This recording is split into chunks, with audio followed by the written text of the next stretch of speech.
Hey everybody, I'm Jack Hammer and welcome to Niner Chatter. It's Tuesday night. That's the night that's your night to come on, share your takes on the 49ers. A lot of fun things to talk about this week. The 49ers finally get off the losing streak. 4-game losing streak comes to an end with a big win over Chicago, 33-22 on Sunday. Couple of things to talk about. First off, the 49ers the win, but secondly, we have the fact that the playoffs are now within reach of the 49ers. A 49ers win on Sunday against the Arizona Cardinals, coupled with a loss by the Vikings to the Ravens, as well as the Panthers to the Patriots, both games that could go in the Niners' favor there because the Ravens and Patriots are both playing pretty good football. So if the 49ers can beat Arizona in those two games play out, the 49ers will be in the final seed for the playoffs. So as crazy and wild as that might sound with where we were 2 weeks ago, that's definitely a possibility there. Where it finishes up after week 17, that's anybody's guess. I'd like to get your take on if you feel like the 49ers could somehow turn this up and reach the playoffs. Also, big news today with the trade deadline for the NFL coming down. 49ers have been struggling with their pass rush. They are 30th in the league when it comes to quarterback hits. Only 30 of them through their first 7 games, so not too good there. We're looking at just over 4 hits on the quarterback per game. Not definitely not what it takes. So they went out and traded a 2023 draft pick, so not even next year, 2 years from now, for defensive end Charles Omenihu. Charles Omenihu. I should have practiced that more than 3 times before I jumped on my stream tonight. But, Charles Omenihu from the Houston Texans comes over. He has a pretty good amount of pressures, they say, based off of the rates from PFF and so on and so forth. I'm not a big pressures guy. I'm more about hitting the quarterback and quarterback knockdowns. As far as that goes, last year he had 13, which led the Texans in quarterback hits. This year he has 3 so far on the year for Houston. One of the cool parts with Omenihu is that he can play inside and out, which is really what the 49ers look for in their defensive players, especially all their backups across the board anyway, is that versatility to play multiple positions. And then last but not least, if you want to talk a little bit about the quarterback situation, Trey Lance, Jimmy Garoppolo. I wrote a piece yesterday over at the Press Democrat that kind of detailed some of the ways that the 49ers are currently working on developing Trey Lance, even though Lance isn't playing in games. Some of the things they're doing behind the scenes to help with develop him, and we can talk about that if you want to, especially if you haven't seen the article. So those are some of the topics, but this is, like always, is driven 100% by the listeners or the readers. And so we're going to get this party started tonight with Korean 49er. How you doing? I'm good, Jack. How you doing tonight? I'm good. I wish it was 20 degrees warmer outside here, but I guess I can't really complain. So it's supposed to be in the 20s here. Wish it was another 20 degrees warmer, but it is what it is. There's a nice win on Sunday around here in the outside the Chicagoland area. The Chicago Sports Radio is saying that the Bears are a sorry no-account team with a bunch of tomato cans playing for them. Uh-huh. So they're saying they did some nice things with Justin Fields. Wish they saw more of that rollout bootleg game earlier so he wouldn't have to take a pounding in the pocket. But it was a nice win by the 49ers. To me, I need to see at least a string of 3 or 4 more wins to really think they're a playoff contender, because it could be. I understand that every week in the NFL is a crazy week and anything can happen. Just look at what the Jets did against the Bengals. So that's the thing I want to see the most from the Arizona game is let's get a win in that game, because I believe Arizona might not have Kyler Murray and DeAndre Hopkins playing in the game. We need to do our best, and the team needs to do its best to take advantage of that. Yeah, if there's no Kyler Murray, then that's a huge benefit for the 49ers, you know. One of the things that I said shortly after the game was, because I felt Garoppolo played good on Sunday, was I felt like this Arizona game was going to be a little bit of a measuring stick for the quarterback situation with the 49ers. You know, you had Trey Lance go make his start against Arizona a few weeks ago. Now it's going to be Garoppolo making his start against Arizona. Little bit different situation, though. I mean, I know Kyler Murray is not on the field, so that doesn't necessarily affect the offense of the 49ers, but it could help them come out with a win.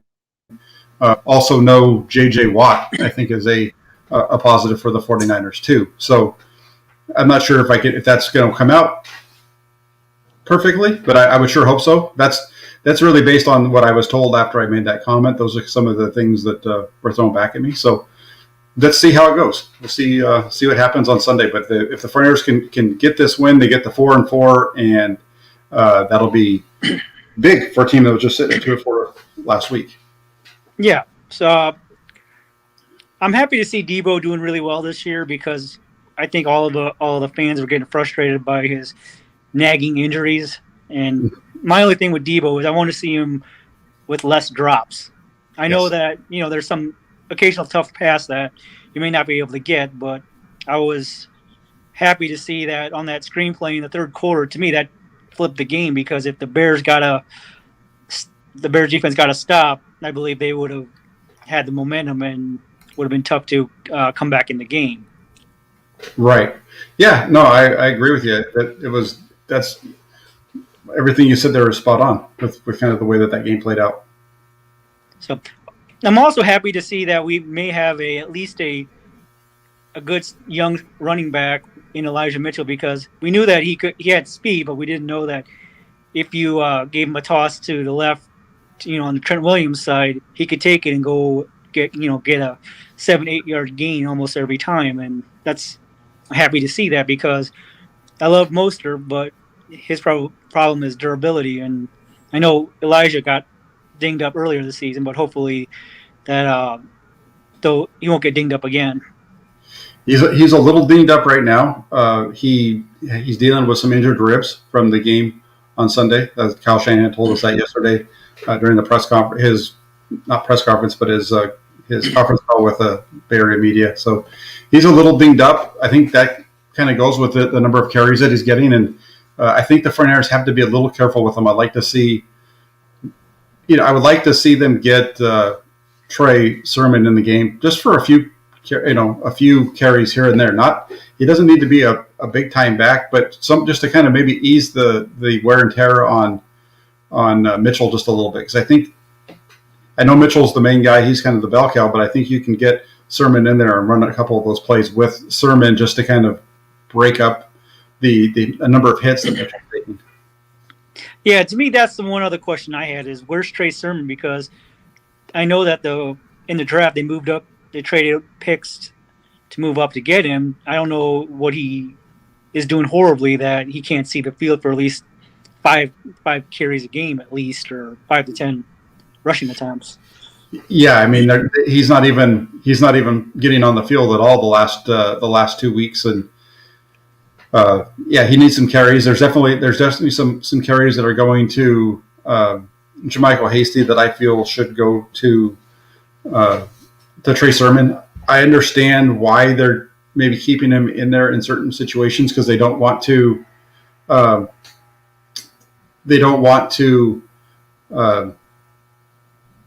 Show exactly every time he comes in that it's going to be a pass. So they're trying to, they got to keep the defense off balance a little bit. They don't want to dictate, when he's in the game, it's a pass versus a run with him. But at the same time, he's one of those guys that,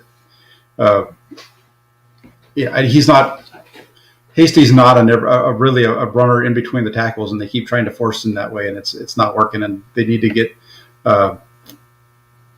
Sermon in the game a little bit more often. Yeah, I agree with that. So, outside of that, I don't really have anything else. Nice to get a win. I was against a mediocre Bears team, but hopefully the 49ers will be able to pull it out on Sunday against Arizona, a weakened Arizona team. Yeah, the 49ers definitely got a break, right, without having to go up against Khalil Mack. That was a benefit for them. But overall, Chicago's been a team that's one of those teams where they lost 24-14 to who was it? Green Bay, right? They held Green Bay to only 24 points. I know that's with Khalil Mack that's a different. So it's a little bit different of a defense. Obviously, once you put a guy like that out there able to get after the quarterback, that changes a lot. We've seen that with the 49ers ourselves. So, but still, I thought it was a good win. And Chicago is one of those teams that's going to be hanging around. They're just going to kind of hang around. They'll be one of those teams like 500 at the end of the year. They'll be, well, there's no more 500, but they'll be an 9-8 team. They'll be right in that ballpark. Could be, but I think there's a lot of negativity around where I'm at, thinking that they're going to be another, another under 500 season for them, which they think is just par for the course. Yeah. Well, we'll see. We'll see how it plays out, but it'll be interesting to watch as it goes through. But one last point: 22 years ago yesterday, Walter Payton passed away. So, around here, that's a big deal, and I know the NFL took a big loss when he passed away. 22 years ago, huh? And I remember watching Walter Payton when I was little. My brother was a big Walter Payton fan, so I got to see a lot of Walter Payton or hear a lot about him. And he was a heck of a player. I think he was a quarterback, if I remember correctly, in college before going into the NFL. But at one point, the guy was just a tremendous runner. And if you ever have a chance to go back and look at the numbers, go back and look at what he did. I think it was 1977. He pretty much carried that team into the playoffs that year. They didn't have much of a passing game, and he just pretty much just dominated in order for them to even get to the playoffs.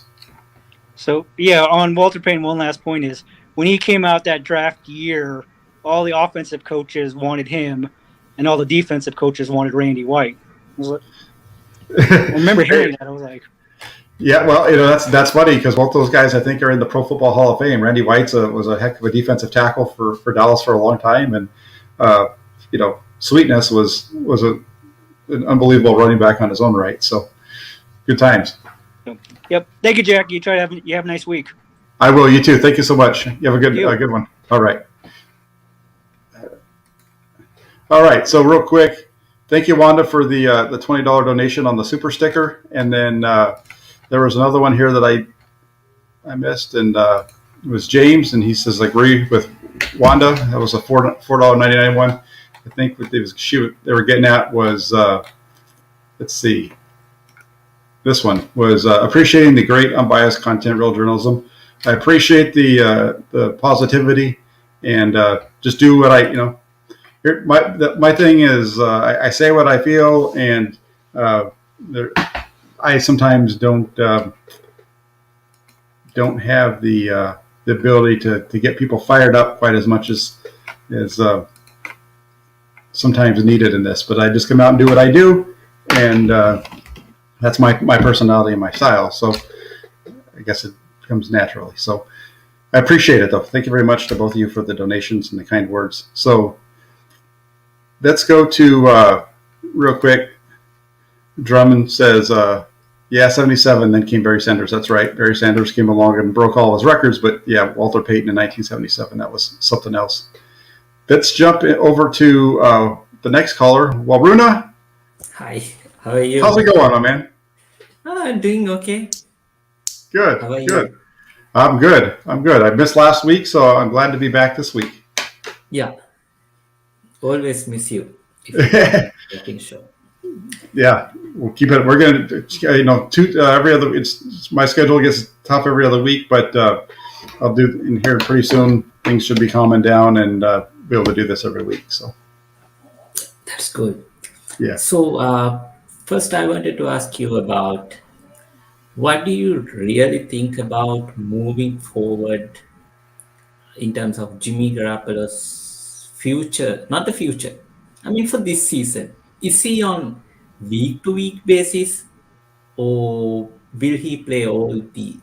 We have 10 more games, so is he going to play out all the 10 games regardless of what is happening out there, whether he's having a bad half or not? Because I heard there some rumors were there. Trey Lance was just warming up. Kyle had some heated argument with Jimmy. So what is your thought on that? Yeah, I don't think that it's a situation where it's a week-to-week thing with Garoppolo. I think they're committed to him as long as they keep winning. as long as they're in the hunt for the playoffs, I think it's going to be Jimmy Garoppolo unless he just kind of falls apart. And he's had some bad moments, but for the most part, he's really played. He's been Jimmy Garoppolo. He's been the guy. He's been this year pretty much in a lot of ways the same guy he was in 2019. I don't feel like the team around him has been quite as good in the early going in a couple of the games, right? But overall, like for example, the game against Green Bay, that was a game where they were down 17-0. The defense didn't play good in the beginning, and yet Garoppolo and the offense gets it in gear and they take a lead late. And, they end up losing the game, but that's both sides of the ball kind of contribute to that. Shanahan's committed to Garoppolo being the starter. He said that a number of times, and I would say once the 49ers are out of the playoff picture, then I think that's when we'll see Trey Lance take over, unless they're winning games in spite of Garoppolo, which hasn't really been the case yet. Okay. So other question is against the Bears is like, for me, what do you call it? It's a false positive, I would say.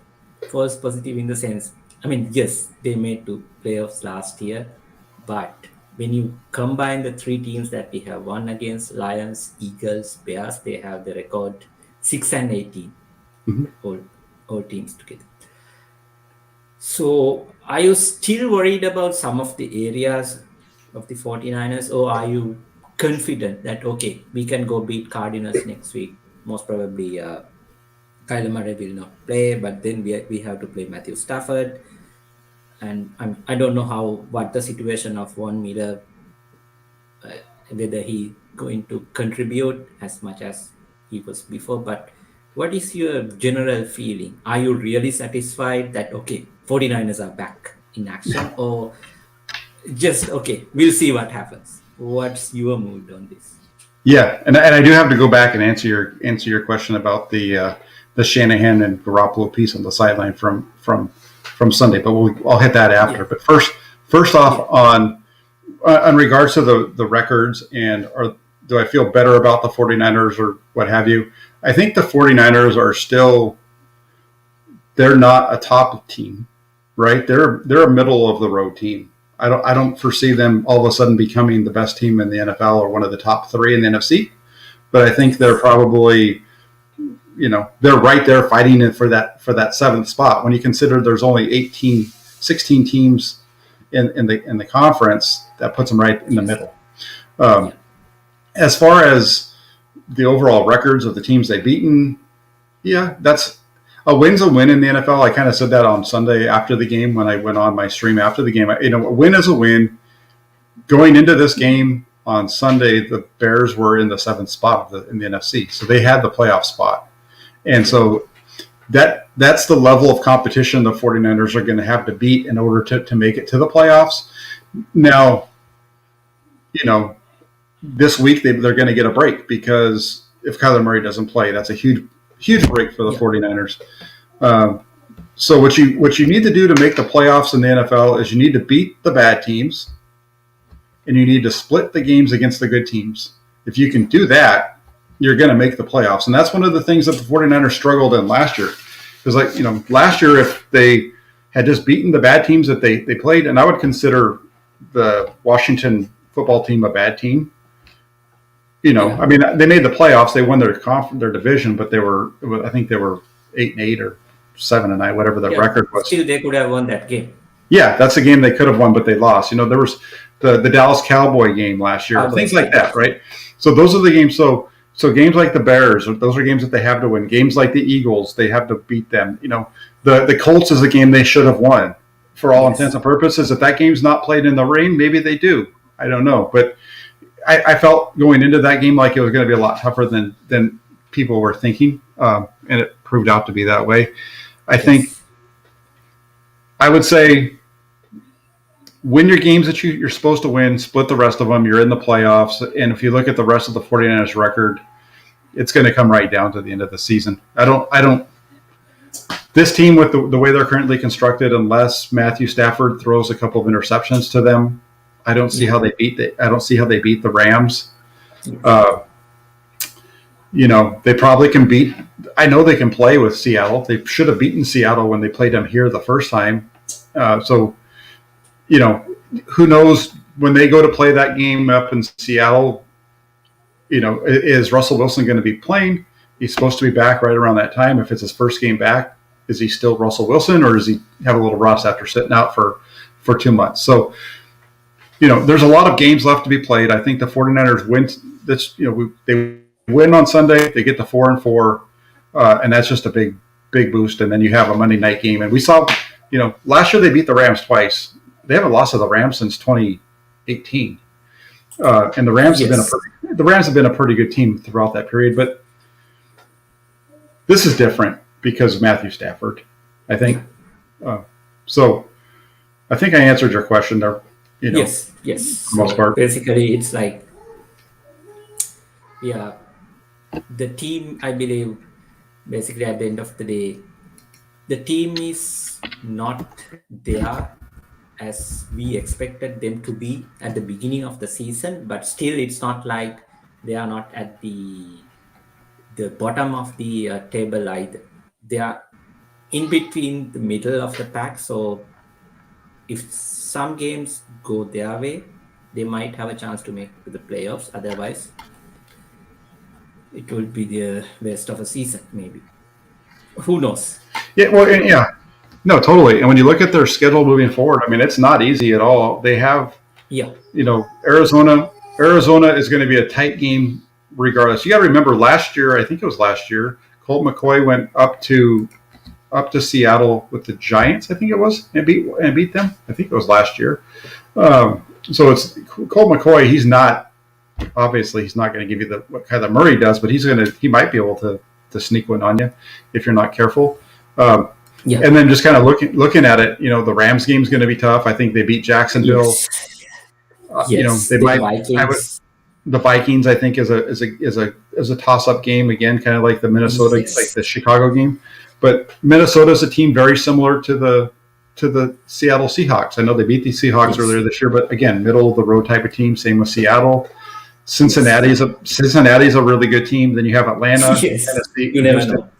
I mean, it kind of goes back and forth. So I could see if this team can get the 4-4 and then play 500 ball the rest of the way, they probably would make the playoffs at 9-8 this year, just based off of who they're playing against. And that's what it took. I think last year. I think that's what Chicago was for that last seed. Yes. Did you have anything else that you wanted to hit me on before I jump into the? No, you can just jump into the next caller. But before I jump in, I wanted to touch base real quick before you and I are done. I wanted to touch base on your question regarding Shanahan and Garoppolo and Lance on the sidelines. Yes. So before I jump off, I wanted to just tell you that wouldn't it be better to get that frame thing as Jesse doing? I know you are just doing this for the people that you know, but just be careful with this.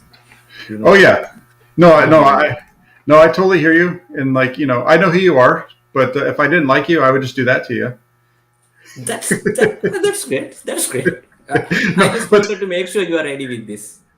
Yeah, no, you're good. No, I know it's one of those things I go back and forth on. I know who you are, but it's one of those things where, for folks that I don't know, it's almost like I should just do the same for everybody because that way it's just even and nobody feels like exactly. Compared to the other one.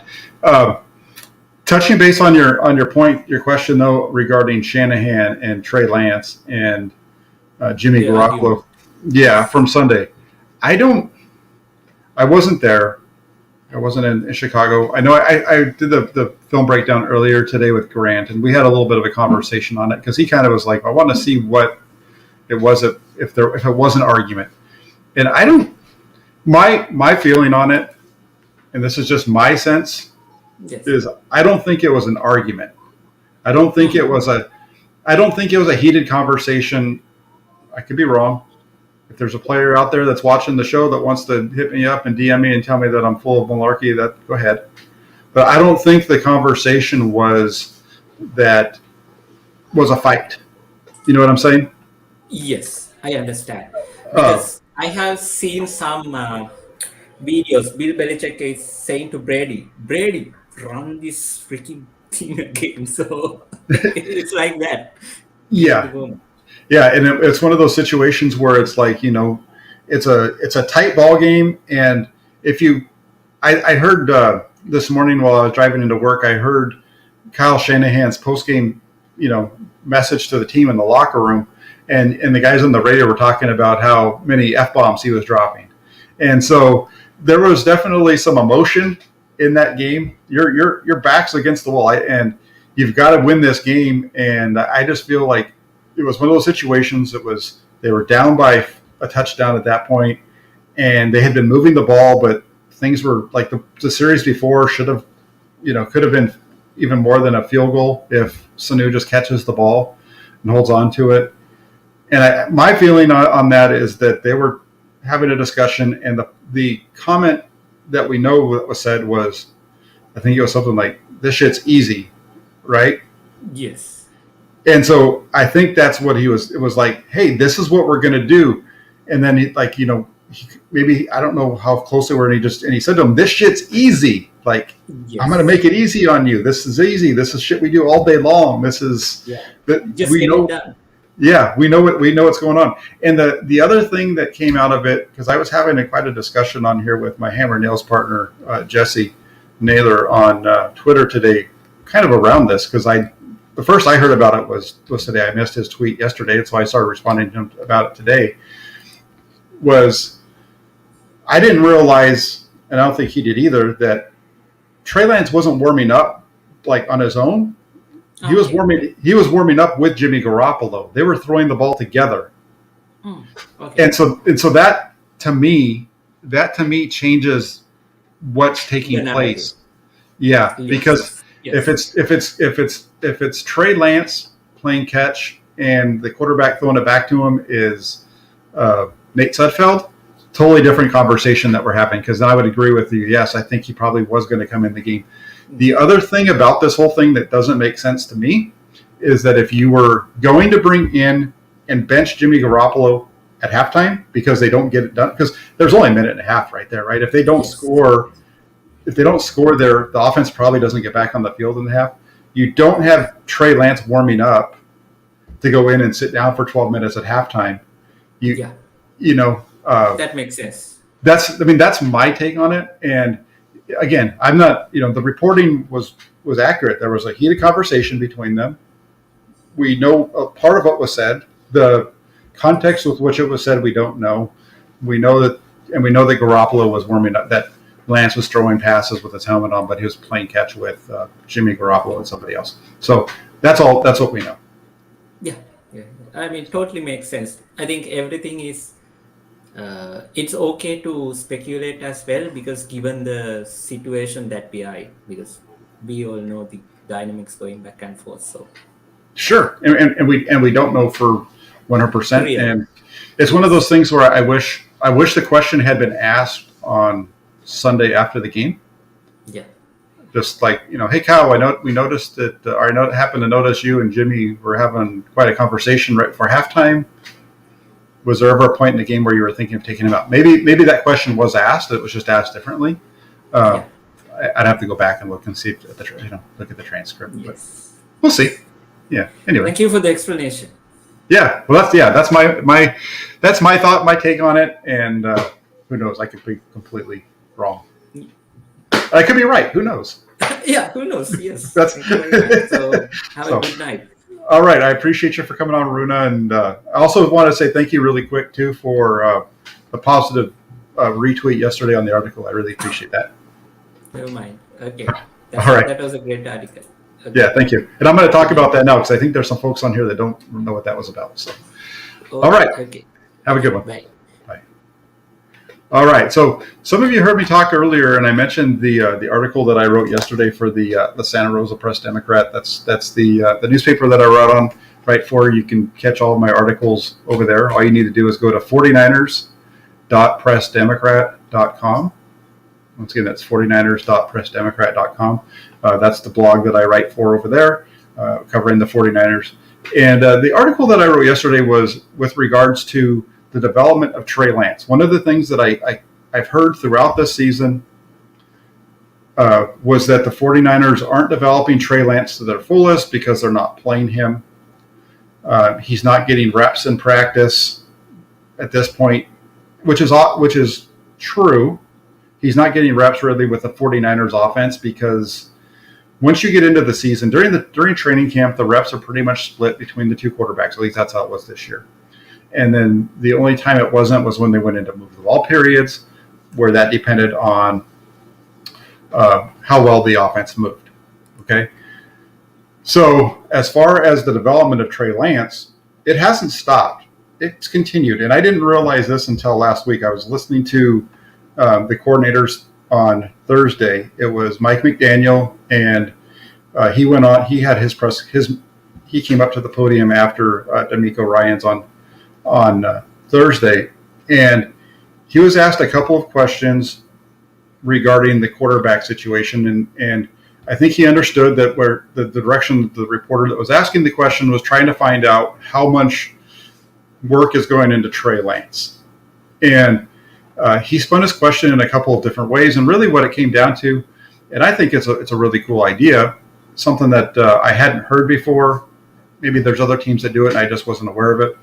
But the 49ers coaches, their quarterback coach and the offensive coaches, when they're breaking down the opponent and getting ready for scout team, they're taking the opponent's plays and looking at them, and the ones that are as many as they can, they're putting those plays on the cards for the offense, but they're putting them in 49ers terminology. So the formation is whatever the formation would be in a 49ers language.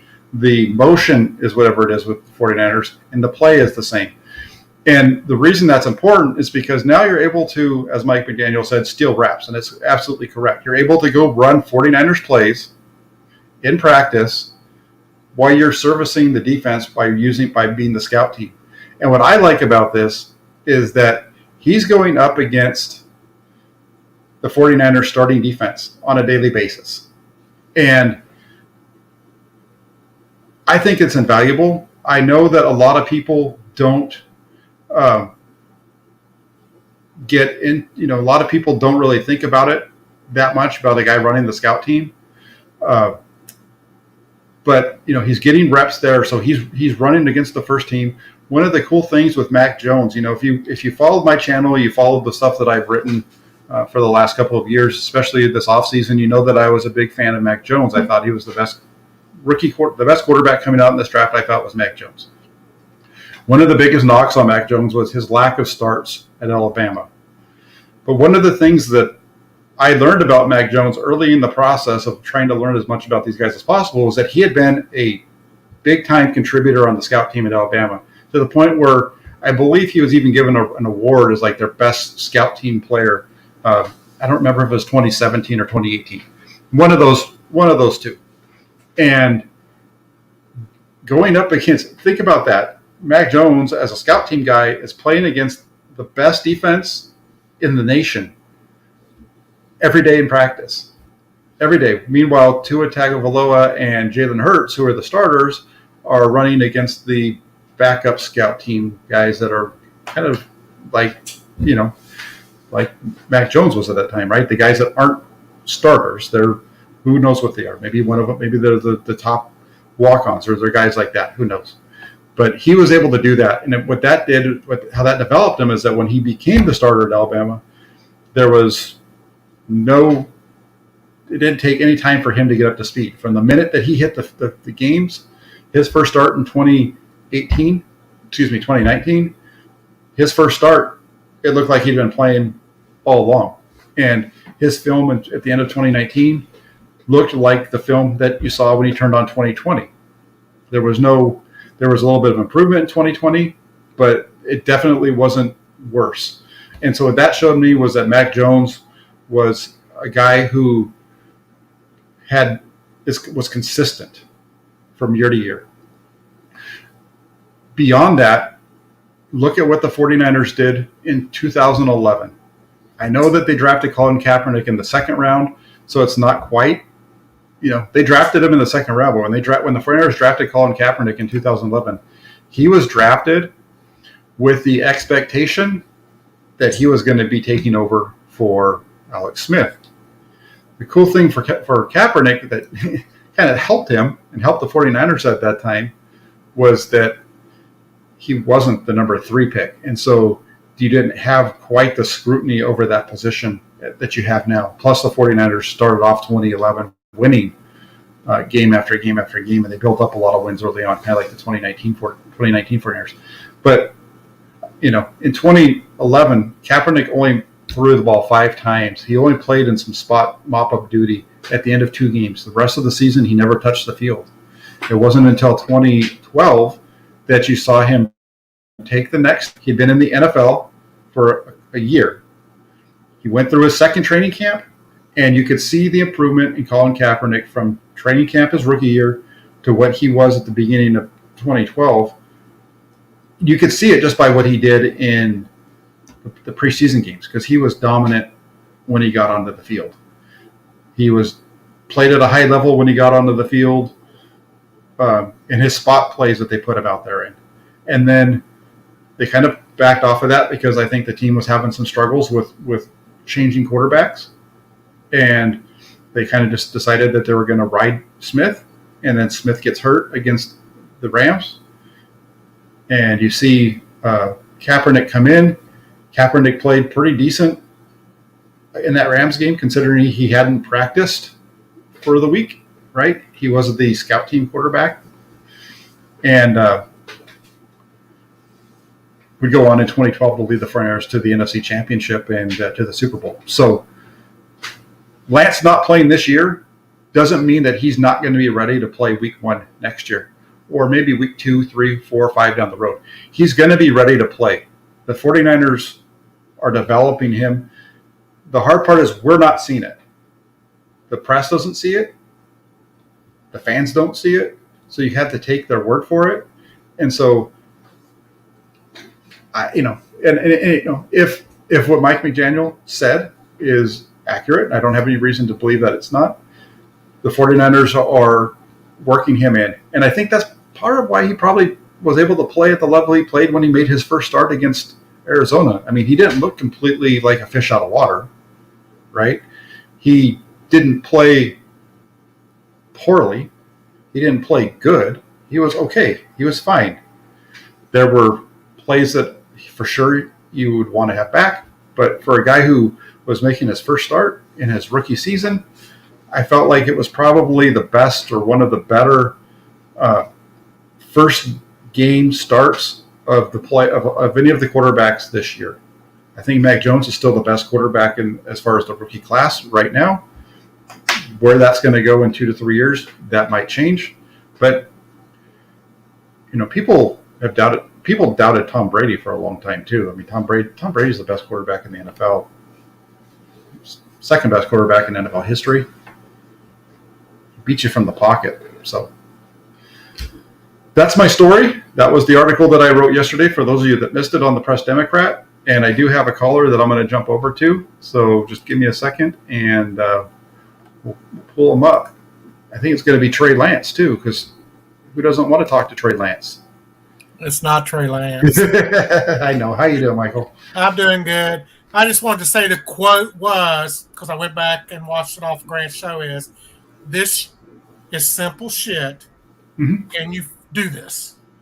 Yeah. Was exactly what he said to Jimmy. Okay. So Jimmy's on the hot seat, whether people want it, believe it or not. Sure. And if you hear the Matt Mayoko's last podcast, he has personally talked to John and Kyle, and Trey Lance. Matt Mayoko was told that Trey Lance is very, very close to hitting the field. Yeah, that's not anything new. That's not new though.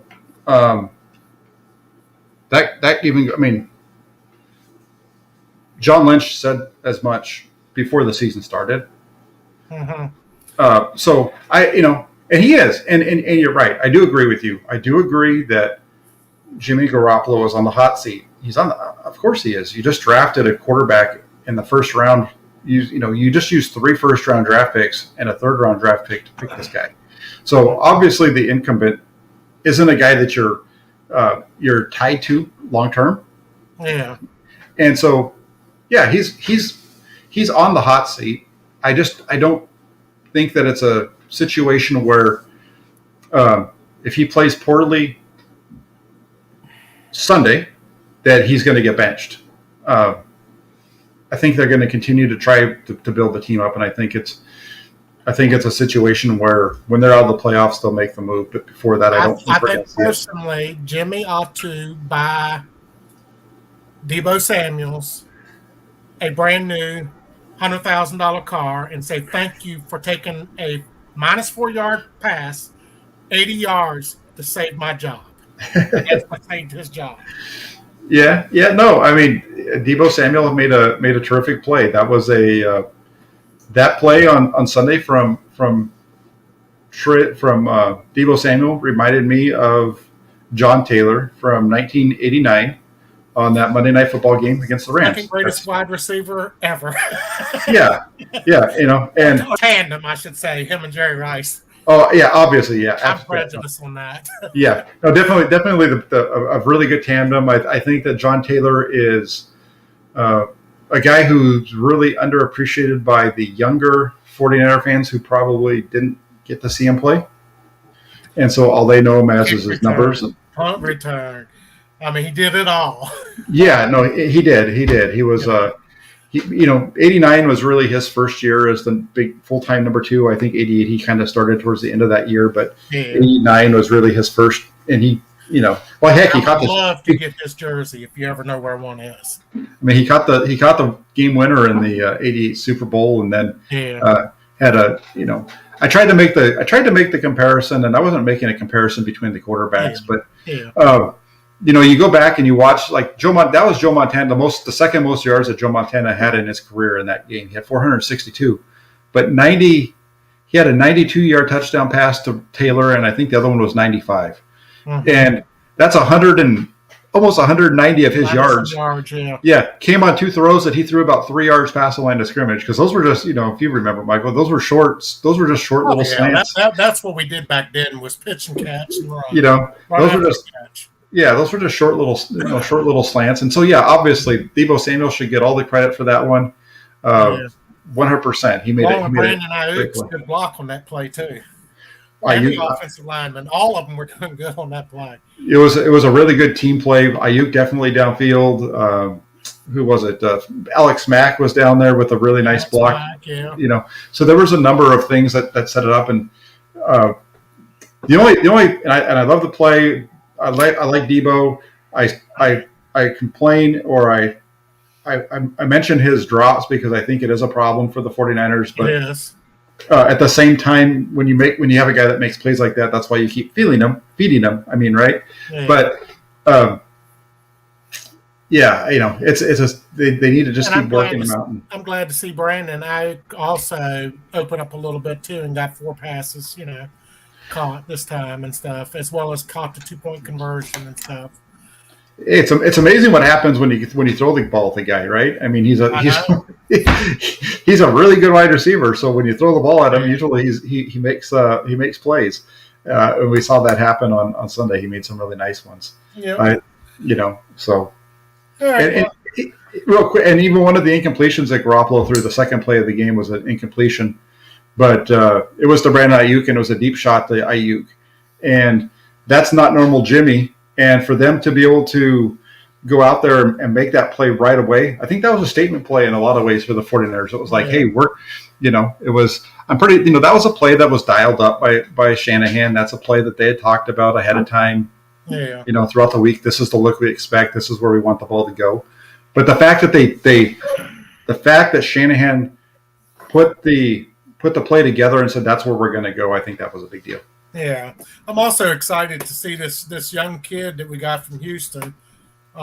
He's got 7 sacks in the first 2 seasons. I mean, I know, he's playing with Houston, so what can you expect from him too much? But, it'd be nice to see what he can do on our D-line. He's a big kid, too. It's 6'5", 280.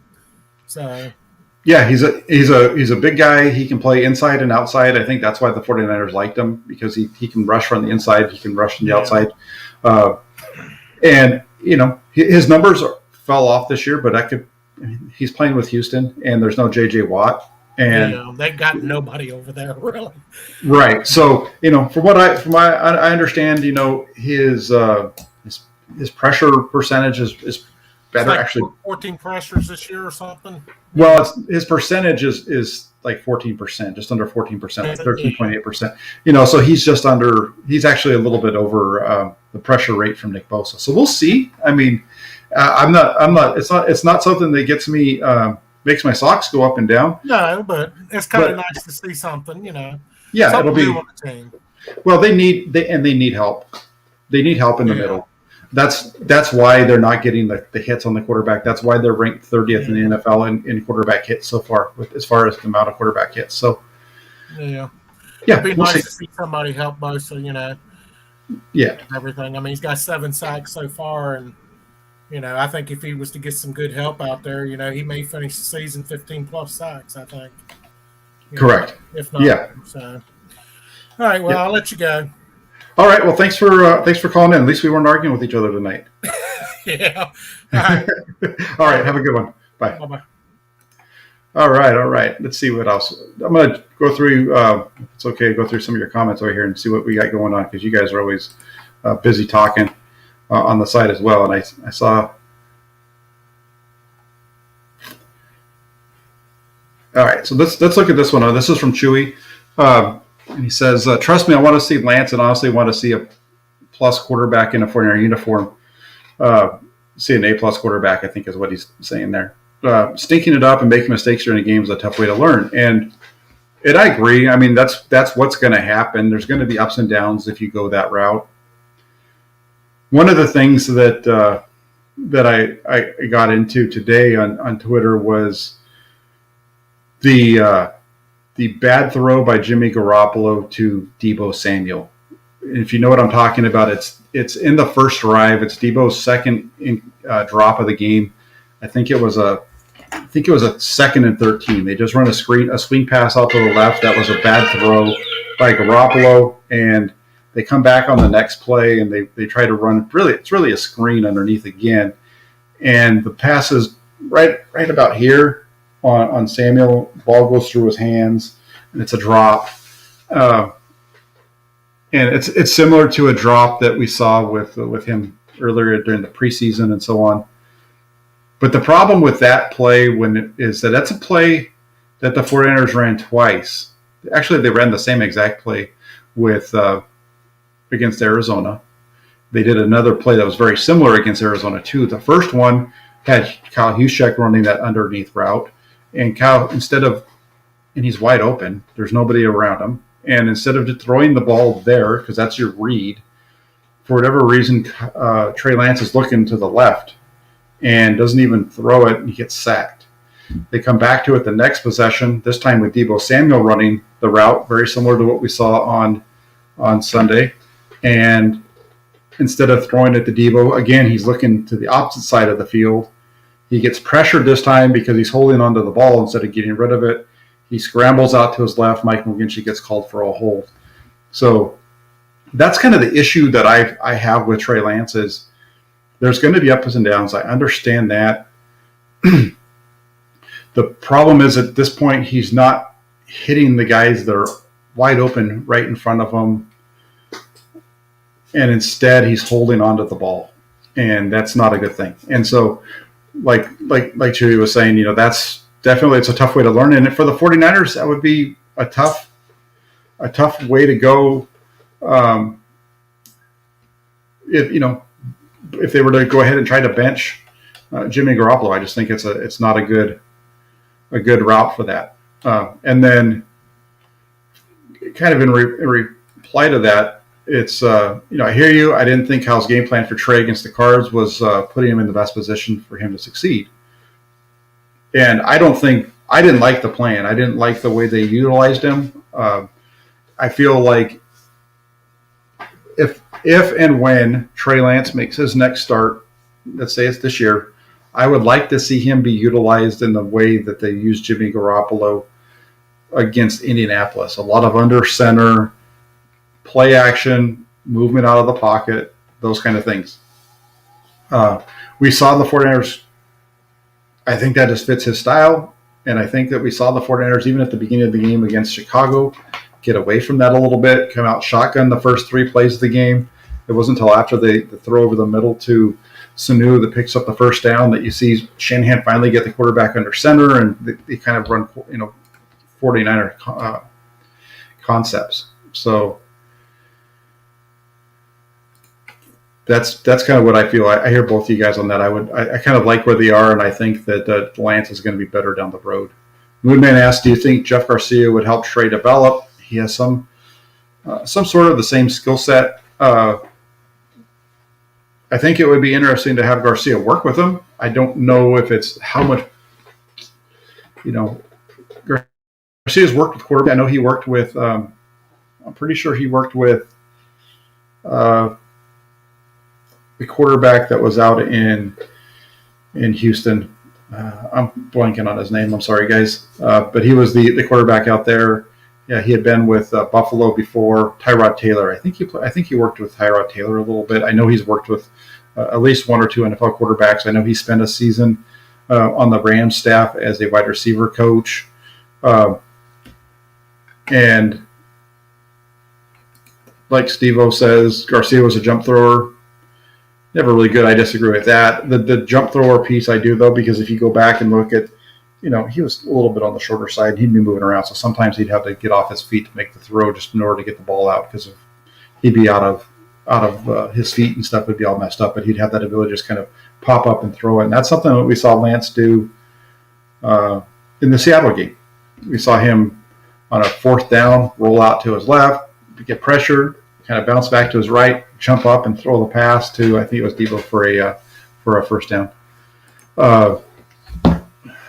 SK510H, I think it is. No secondary help at the deadline. What is the front office doing? Also, why can't Moore play right guard? Why is Brunskill still starting? Does Banks still exist in this dimension? So to start off with on the secondary help, I don't think there's really anybody that's out there on the secondary market that's going to be an upgrade over Josh Norman and Emmanuel Mosley. I don't think that's there.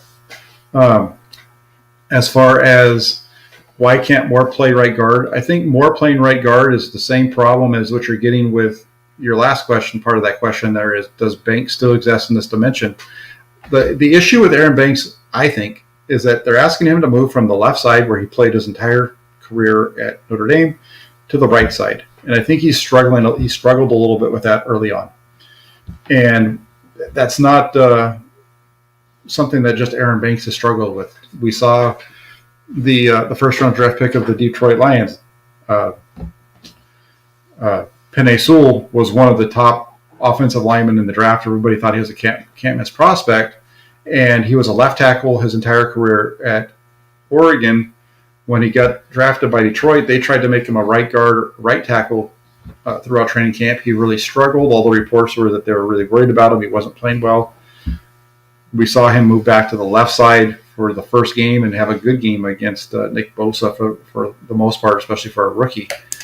But I think if you do that, you're already doing that with Brunskill, or not with Brunskill, excuse me, but with Banks. I don't think you do that with Moore. I think the long-term plan here is for Moore to be your left guard and for Aaron Banks to be your right guard, and then they got to figure out what they're going to do at center. I think that's what the plan is, because they didn't draft a left tackle to have him play left tackle when they have the highest paid left tackle in the history of the game, and Trent Williams over there. So I think that's the deal there. Why is Brunskill still starting? I think I just kind of answered that for you, because neither Banks nor Moore have really ever played on the right side. And at this point, even though Brunskill's struggling and probably the weakest of all of the 5 starting offensive linemen on the 49ers team, not weakest in terms of actual strength, but just their level of play to this point, because he really struggles in pass protection and doesn't move people off the ball very well. I think he's still a notch above Moore and Banks. So I think that's what's going on there.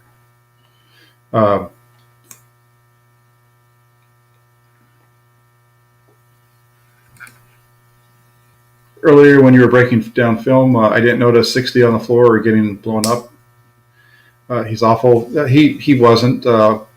He wasn't on the ground. The offensive line for the Fires rarely, sometimes they end up on the ground, but that's a little bit on the rarer side. There was one play where both 50 and 60 got driven back into Garoppolo's lap, and that happened to be the ball on the second to last drive of the second quarter right before halftime. They got batted down at the line of scrimmage. So that was that there.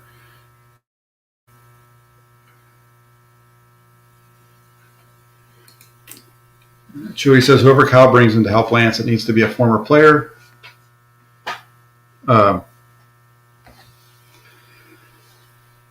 We need someone with some credibility. I think that, I hear this, and I understand the criticisms of the coaching staff.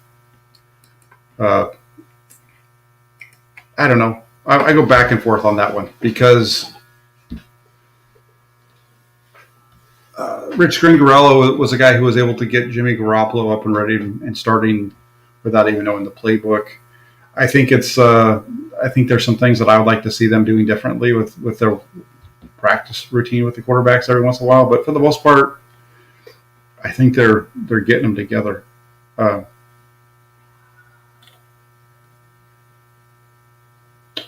Let's see real quick. Yeah, get Trey to go work with Tom House. That's what Felipe says. That wouldn't be bad because he definitely needs to continue working on that.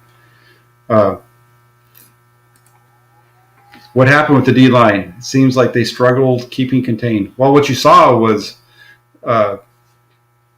Nick Bosa got beat around the edge repeatedly. You just get up there and you would see Justin Fields head out around the edge and beat him to the sideline and run down the sideline. So they just weren't getting home, and I don't think that their plan was quite as strong as it was against some of these other running quarterbacks, and it really showed. They've struggled against the running quarterbacks outside of their division. They did good against Russell Wilson, and they did good against Kyler Murray, but they struggled against Jalen Hurts really bad, if you remember. Jalen Hurts had almost 100 yards rushing against them.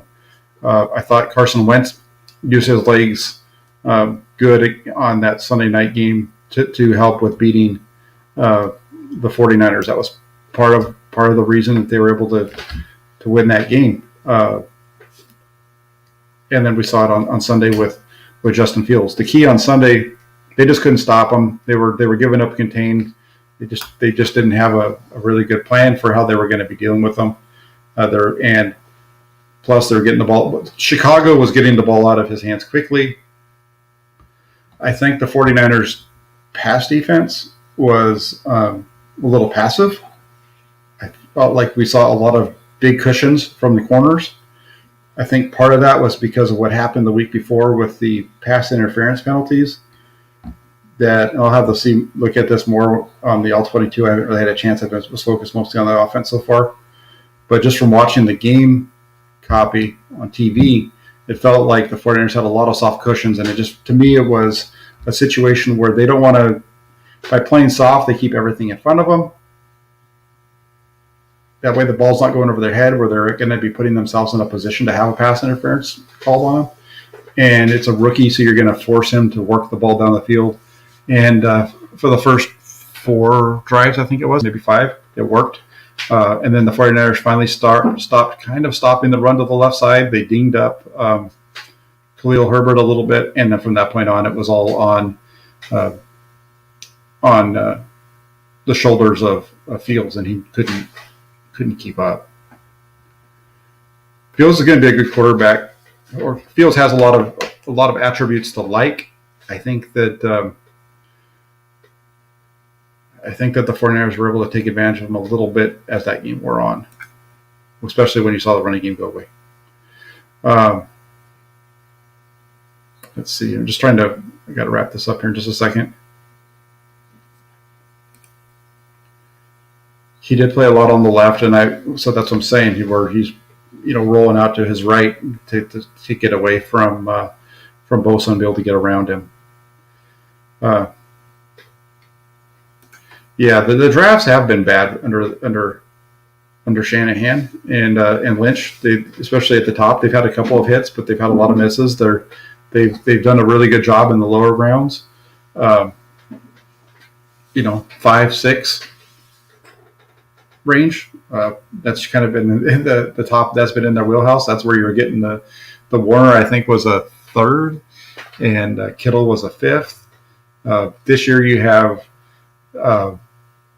Mitchell as a 6th, even though you traded up for a running back in the 3rd, but Mitchell in the 6th is the best. And so it's an interesting situation there. So that's it for the show tonight. I hope you guys enjoyed it. If you could please subscribe. If you're not already subscribed to the channel, subscribe. If you liked what you saw, hit that like button, comment, and come back. We're going to be here again. I try to come and do this every Tuesday. It's a little bit hard for me to do it every Tuesday at this point, but I will try to make this work out next week as well. Maybe go a little bit earlier so that we can get it in. But other than that, I just want to say thank you all for joining me on a Tuesday night to talk some 49er football. Hopefully we'll get a few more calls next week. I'd like to hear your voices and let you guys share your thoughts on the team. Maybe we should do this a little bit earlier in the week as well. But anyway, like I said, I appreciate you all for joining. Thank you so much, and I will be back with you later this week. There's no Hammer Nail show on Thursday, but I'll probably come on and do something myself. And real quick before I head out, thank you very much, Chewy, for that. Good breakdowns. Thank you. And like Chewy says, make sure to subscribe, like all this stuff, and I appreciate you for telling me that I'm doing a good job there, and try to be objective as much as I can, and every once in a while I can come on here and argue with you guys. So have a great night, and I'll talk to y'all soon. Thank you so much.